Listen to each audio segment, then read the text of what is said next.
अरे हाकिन डैनिया हिया अरे जादू मंत्र ओकरा नेत में जनी कटनी काटे जइह राजा।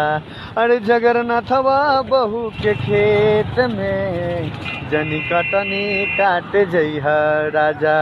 जगरनाथवा बहू के खेत में जानतारी ओकरा के सब टोला मोहल्ला हो। केहू नाही बोले बती याला अकेला हो।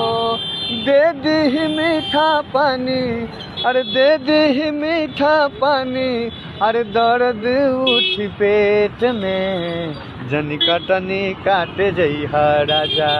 अरे जगरनाथवा बहू के खेत में जनी कटनी काटे जइह राजा।